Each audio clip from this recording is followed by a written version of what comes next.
Hello everyone.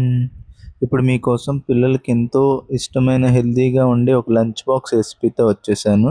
ఇది చాలా healthy అనమాట. అదే మన జీరా రైస్. సో ఇంకెందుకు లేట్, ప్రాసెస్లోకి వెళ్ళిపోదాం. ఒక కడాయిలో మంచిగా గీ వేసేసుకొని, అది ఇంట్లో గీ ఉంటే గీ వేసుకోవచ్చు, లేదంటే లేదు.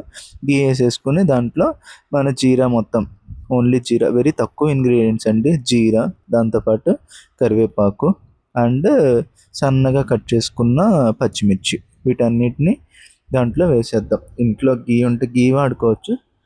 బేసిక్గా జీరా రైస్కి గీ వాడతాం. If not possible will can go with oil also. So lunch box recipe కోసం ఇదైనా బాగానే ఉంటుంది. చాలా చిటికలో చాలా త్వరగా అయిపోయే మంచి రెసిపీ అనమాట.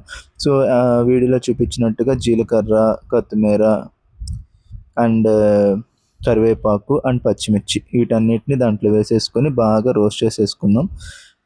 సాల్ట్ ఇప్పుడైనా వేసుకోవచ్చు, తర్వాత అయినా వేసుకోవచ్చు. నేను తర్వాత వేసాను, అందుకే మనకి ఇక్కడ లేదు ప్రజెంట్. వీటన్నిటిని వేసేసి బాగా గీలో ఫ్రై చేసేసుకున్న తర్వాత, ఆల్రెడీ నేను బాయిల్ చేసి పెట్టుకున్నాను బాస్మతి రైస్. సో జీరా రైస్కి జనరల్గా ఇది వాడతాం. మనకి ఏ రైస్ ఉంటే ఆ రైస్ అయినా వాడుకోవచ్చు.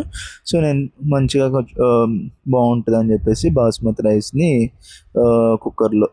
రైస్ కుక్కర్లో 1 కప్కి 2 కప్స్ వాటర్ వేసేసి బాయిల్ చేసి పెట్టాను. తర్వాత దాన్ని మంచిగా ఆరబెట్టేసి, అంటే తడిగా ఉంటుంది కాబట్టి వేడిదైతే కాస్త ఆరబెట్టామంటే మంచిగా పొడిగా వస్తుంది అని చెప్పేసి ఆరబెట్టేసి, ఇలా ఇదంతా ఇవన్నీ రోస్ట్ అయిన తర్వాత ఈ రైస్ దాంట్లో బాగా ఇలా వేసేసుకున్నాను అనమాట. ఇలా వేసేసుకున్న తర్వాత ఒక స్పూన్ సాల్ట్, మన టేస్ట్కి తగ్గట్టుగా. ఏదైనా కాంబినేషన్లో కలుపుకునేటట్టయితే సాల్ట్ బ్యాలెన్స్ అయ్యేలాగా వేసుకోండి, లేదా సింగిల్గా అయినా అంటే సరిపడా ఉప్పు దాంట్లో వేసేసుకోండి. చక్కగా ఉప్పు వేసుకొని దాంట్లో కలిసేలాగా ఇలా తిప్పుకోండి.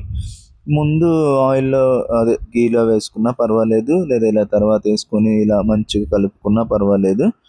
ఇలా సాల్ట్ అంతా దానికి బాగా పట్టేలాగా వేసేసుకోండి.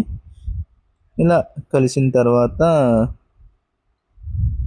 చూడండి ఎంత బాగా సాల్ట్, ఆ ఫ్లేవర్స్ ఇవంతా దానికి ఎంత బాగా కలుపుతున్నాయో. దాని తర్వాత దాంట్లో నేను కొంచెం ధనియా పౌడర్ వేసాను. ఇంట్లో ఉండే గరం మసాలా అయినా వేసుకోవచ్చు. జస్ట్ ఫ్లేవర్స్ కోసం ధనియా పౌడర్ వేసాను. ఆల్రెడీ జీరా వేసుకున్నాం కాబట్టి ధనియా పౌడర్ ఒక్కటే వేసేసాను. ఆ ధనియా పౌడర్ కూడా దానికి మంచిగా పట్టేసేలాగా మనం బాగా కలుపుకోవాలి. ధనియా పౌడర్ వేసుకోవచ్చు, లేదంటే గరం మసాలా వేసుకోవచ్చు, జస్ట్ ఆ ఫ్లేవర్స్ హెల్దీనెస్ కోసం. బాగా వేసుకొని కలుపుకుంటే సరిపోతుంది. ఇలా ఫైనల్ రిజల్ట్ వస్తుంది. దీంట్లో మనం పన్నీర్ అయినా వాడుకోవచ్చు, వేరే ఏదైనా వాడుకొని ఒక కుమ్మేసేయచ్చు అనమాట. వెళ్ళే ముందు సబ్స్క్రైబ్ చేసుకోవడం మర్చిపోకండి. Thank you. Next A recipe కావాలో అది కూడా కామెంట్ బాక్స్లో కామెంట్ చేయండి.